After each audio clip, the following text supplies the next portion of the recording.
titapitirira kumvabe mawu a Mulungu kuchokera mu Salimoyo. Tikupitirira kumva mawu a Mulungu kuchokera mkalata ya Paulo kwa Aroma mutu wa 12, ndipo amene atiwerengere ndi a State President.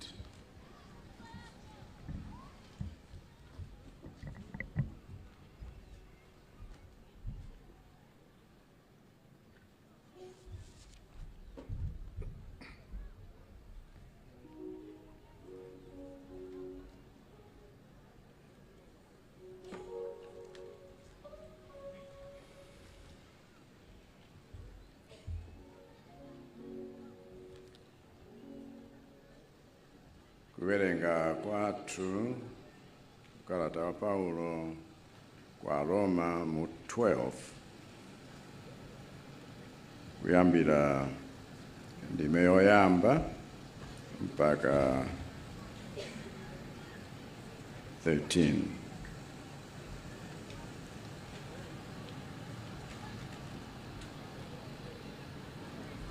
Tsono abale,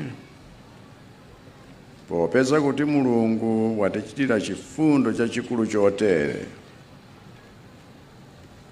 ndikupemphani kuti mupereke matupi anu monga kuti akhale nsembe ya moyo, yopatulika ndi yokondwetsa Mulungu. Imeneyi ikhale njira yanu yopembedzera Mulungu mwauzimu. Musamatsanzira makhalidwe a anthu odalira zapansi pano, koma Mulungu asinthe moyo wanu wonse pakukupatsani mitima yatsopano. Pamenepo mudzatha kudziwa zimene Mulungu afuna, ndipo mudzazindikira zimene zili zabwino, zangwiro ndi zomkondwetsa. Popeza kuti mwakukoma mtima kwake, Mulungu adandiyitana kuti ndikhale mtumwi, ndikukuwuzani inu nonse kuti musadziyense anzeru koposa mmene mulili. Makamaka maganizo anu akhale odzichepetsa molingana ndi kukula kwa chikhulupiriro chimene Mulungu wapatsa aliyense mwa inu. M'thupi lathu limodzi lomweli tili ndi ziwalo zambiri, ndipo ziwalozo zili ndi ntchito zosiyanasiyana. Momwemonso ife, ngakhale tili ambiri, ndife thupi limodzi, olumikizana mwa Khristu, ndipo tonse aliyense pambali yake ndife ziwalo zolumikizana. Tili ndi mphatso zosiyanasiyana malinga ndi mmene Mulungu adatigawira mwakukoma mtima kwake. Ngati mphatso yanu nkulalika mawu a Mulungu, tigwiritse ntchito molingana ndi chikhulupiriro chathu. Ngati mphatso yathu nkutumikira, titumikire ndithu. Ngati nkuphunzitsa, tiphunzitse ndithu. Ngati nkulimbikitsa ena, tiwalimbikitse ndithu.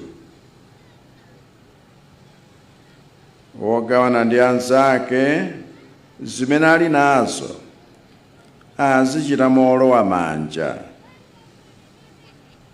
Amene ali mtsogoleri azigwira ntchito yake mwachangu. Wochitira ena chifundo azichita mokondwa. Chikondi chizikhala chopanda chiphamaso. muzidana ni zoyipa, nkumayika mtima pakuchita zabwino. Muzikondana kwenikweni monga abale, ndipo muzichita ngati kupikisana poonetsana ulemu. Potumikira Ambuye, changu chanu chisazirale koma chikhalebe choyaka. Muzikhala okondwa chifukwa cha chiyembekezo chanu. Muzipirira pakati pa masautso, ndipo muzipemphera nthawi zonse. Muzipereka zothandiza Khristu anzanu osowa, ndipo muziyesetsa kulandira alendo mokondwa. Amenewo ni mawu a Ambuye.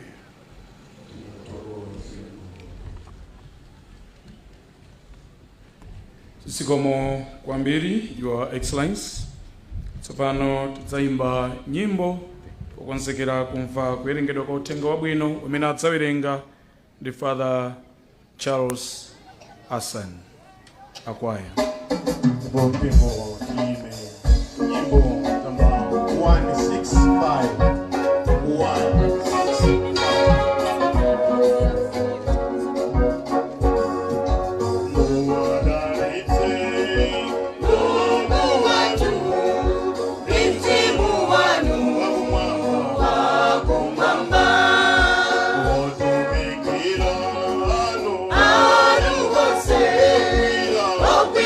Chito ya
Ambuye akhale nanu.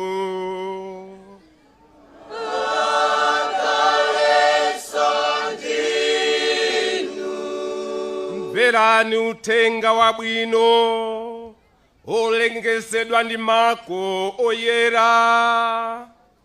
Mutu watene kuyamba ndi ndime ya 35.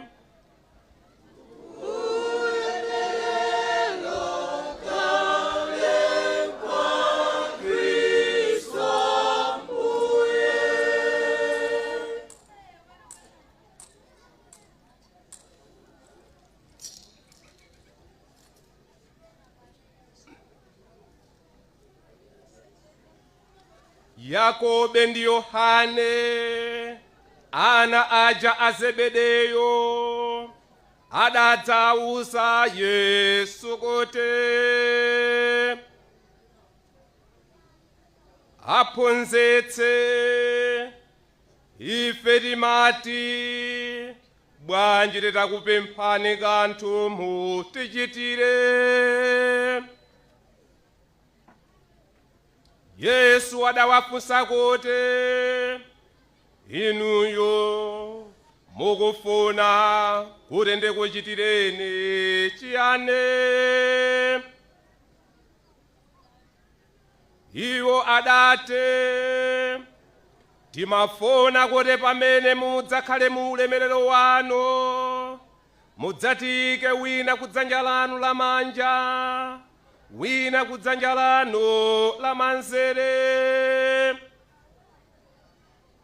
Koma Yesu adati, simukudziwa zimene mukupempha. Kodi inu mungathe kumwa nawo chikho cha masautso chimene ndikudzamwera ine? Kodi inu mungathe kulandira nawo ubatizo wa mavuto umene ndikudzalandira ine? Iwo aja adayankha kuti, inde tingathe. Apo Yesu adati, chabwino, chikho chimene ine ndikudzamwacho inunso mudzamwa nawo, ndipo ubatizo umene ndikudzalandirawo inunso mudzalandira nawo. Koma ineyo si udindo wanga kusankha munthu kuti akhale kudzanja langa lamanja kapena kudzanja langa lamanzere. Mulungu ndiye adzapereke malo awo amenewa kwa omwe iye mwini adawakonzera. Pamene khumi ena aja adamva zimenezi, adapyera mtima Yakobeyo ndi Yohaneyo. Koma Yesu adati, adawayitana ophunzira akewo nawawuza kuti, mukudziwa kuti pakati pa anthu wakunja, anthu amene amati ngolamulira, amadyera anthu awo masuku pamutu. Akuluakulu awonso amaonetsadi mphamvu zawo pa anthu awo. Koma pakati pa inu zisamatero ayi. Aliyense ofuna kukhala mkulu pakati panu, azikhala mtumiki wanu. Ndipo aliyense ofuna kukhala mtsogoleri pakati panu, azikhala kapolo wa wonse. Chitani monga mmene adachitira Mwana wa Munthu. Adabwera osati kuti ena adzamtumikire ayi, koma kuti iyeyo adzatumikire anthu ndi kupereka moyo wake kuti awombole anthu ochuluka nawo uthenga wa Khristu. Tikuta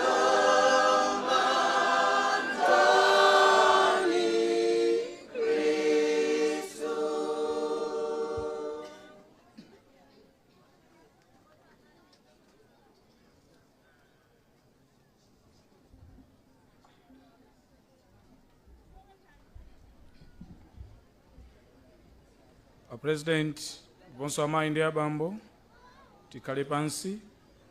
Kwaya adzayimba nyimbo imodzi ndipo kenaka tidzamva kulalikidwa kwa mawu a Mulungu kuchokera kwa Ambuye William Mchombo.